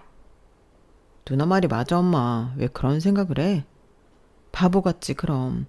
내가 그 인간을 똑바로 보고 판단했으면 오늘처럼 가족 친지들 앞에서 내 자식들 바보 만드는 일은 없었을 거 아니냐. 애꿎은 동호만 누명 쓸 뻔하고 말이야. 너희가 예전에 이혼하라고 했을 때 그때 했었어야 했다. 내 새끼들 이런 꼴 당하기 전에 나라도. 그래, 이제라도 법적으로 얼른 남남이 되어야겠어. 나 니네 아버지랑 이제 이혼할란다. 엄마의 말이 끝나자마자 막내가 그런 엄마를 안아주었어요. 너무 잘 생각했어. 우리가 도와줄 테니 얼른 이혼해. 그리고 아버지 일은 엄마 잘못 진짜 아니야. 우리 중 아무도 그렇게 생각 안 하고 그게 사실이야. 어차피 형이랑 누나는 처음부터 내가 범인이라고 의심하지도 않았어. 동호 말이 맞아. 얘가 그럴 애 아닌 건 누구보다 나랑 준호가 잘 알아. 거기 있는 사람들 전부 알고 있었고 엄마가 걱정할 일 하나도 없어. 엄마는 저희가 하는 말에 끝내 눈물을 흘리셨어요. 저희는 엄마 잘못이 아니라고 몇 번이나 더 말씀드리면서 울음을 멈출 때까지 달래드렸죠.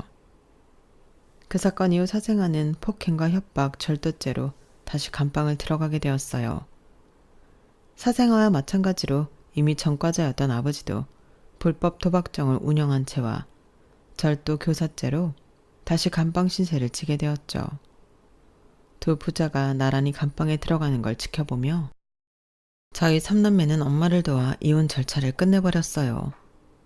아버지가 나쁜 용도로 쓰던 상가자리를 임대에 다시 빼버렸고 엄마는 그 돈을 막내에게 보태주셨답니다. 진작 그랬어야 한다고 후회하시면서요. 막내는 사실 그동안 택배 일을 하며 모았던 돈으로 제약 이야기는 충분하다며 엄마에게 받은 돈으로 엄마랑 둘이 해외여행을 다녀왔어요.